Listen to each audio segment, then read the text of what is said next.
Alright, listen up you lot. I'm sick to death of seeing all these bloody YouTube video titles. XDefiant's dying. XDefiant's a mess. And my personal favourite, why don't they just fix XDefiant's netcode? Ah yeah, because it's that simple innit? Just pop in magic fix netcode cheat code and Bob's your uncle. Problem solved. But it's shocker for you. XDefiant's a fast-paced FPS built on an engine that was designed for an open world MMO. Yeah, you heard me right. It's like trying to shove a Ferrari engine into a bloody tractor. You have any idea how complicated that is? No, of course you don't. But that's what I'm here for. But before we get started, don't forget to like, subscribe and all that bollocks. Helps channel grow, and I promise I won't spam your feed with clickbait shite. Now let's get into it. Time to school you lot on why XDefiant isn't dying, but your brain cells might be.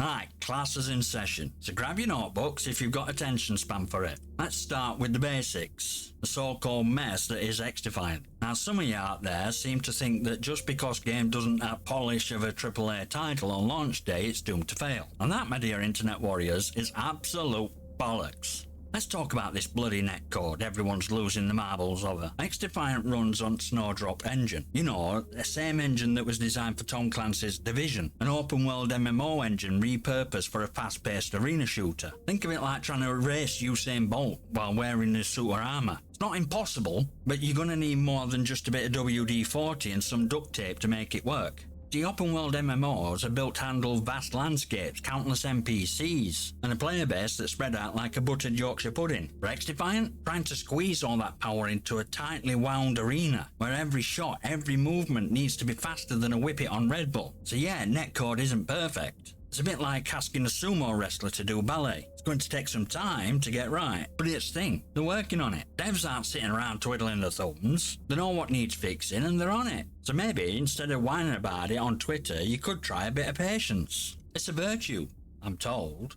Next lesson, pacing and performance. Now some of you whippersnappers seem to think that just because your game lags a bit when all hell breaks loose, it's somehow proof that devs have been slacking. But let me enlighten you on what's really going on under the hood. So here's the deal, XDefiant is fast. It's got pace in a hyperactive squirrel that's just discovered a stash of acorns, and I love it for that. But with that speed comes challenge of keeping everything running smoothly, especially when you got dozens of players, bullets, explosions and odd bit of tactical skullduggery happening all at once. See, keeping a game like this smooth as Yorkshire brew is no easy feat. The server's juggling hundreds of calculations every second, tracking player positions, hit detections and more, all while making sure it don't crap itself when someone tosses a grenade into the mix. And with XDefiant, you've got that delicate balance between, hey, this feels snappy, and bloody hell, why am I teleporting across map? But let's be real, issue here isn't game's netcode or servers. It's the fact that most of you out there think everything should be flawless right out at gate. This is a live service game, not a bloody pre-packaged single player experience where everything's tied up in a neat little bow. You want updates? You want improvements? Then you're going to have to accept that sometimes the journey's going to be a bit bumpy. So before you start mouthing off about how game's unplayable, remember that you're asking for a game that's both fast and flawless. And in real world, those two don't always go hand in hand. It's like asking for a pint that's both cheap and strong. You might get it, but don't be surprised if it leaves you with a bit of a headache. Right, let's tackle the next bugbear XDefiant naysayers. Why don't they fix the maps? It's a recurring theme in Grumbling Brigade, innit? Maps are too small, maps are too big, keep getting stuck in corners. Well, buckle up because this is going to be one wild ride through land and map design. Maps in XDefiant are designed with a purpose. They're not randomly generated or plucked from some map generator's idea of a joke. Each one is crafted to provide a balance of chaos, strategy, catering to high-octane pace of the game. Think of it like trying to design perfect pub. You want enough space for everyone to mingle, but not so much that you end up shouting across the room to order a pint. Sure, some maps might feel cramped or overly complex at times, but that's part of fun. Designers aren't out to ruin your day, they're trying to create environments where you can outwit, outgun and outlast your opponents. And if you're constantly getting stuck in corners, maybe it's not map's fault.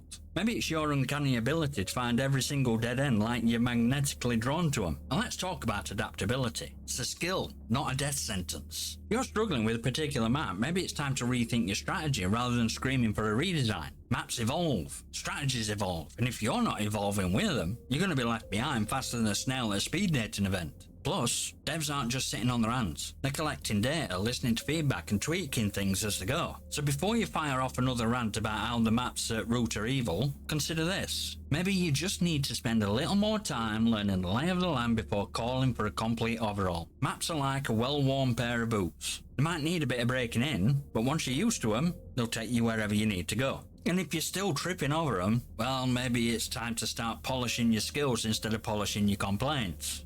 Now, let's dive into the next piece of this puzzle. The devs aren't listening. Oh, the perennial favourite among keyboard warriors and armchair developers alike. You've seen it everywhere. Devs don't care, they're ignoring our feedback, why aren't they fixing the game already? Well, let's break it down, shall we? First off, let's get one thing straight. Game development is not some magic one-waving instant fix fantasy. It's a complex, multi-layered process that involves a lot of moving parts. Devs are not just twiddling their thumbs and sipping lattes. They're poring over data, prioritising issues, and working their asses off to improve game. Feedback is crucial, yeah, but it's not as simple as flicking a switch. When you shout into Void about bugs, balancing issues, or whatever other gripes you've got, that feedback gets logged. It's analysed, discussed, and then slotted into a development pipeline. It's not instantaneous, and it's not always going to align with your timeline. Think of it this way. You were building a house and someone kept telling you to install a swimming pool in the middle of a blizzard. You'd probably just nod politely and get on with building the damn thing.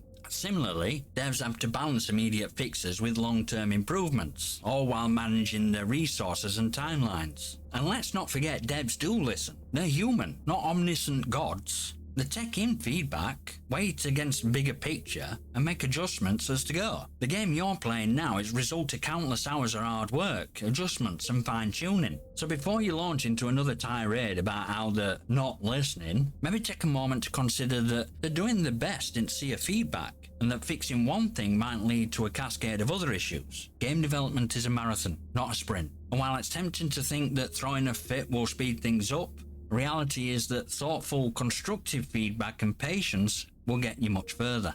So put down pitchforks and remember, Rome wasn't built in a day, neither is your favourite game.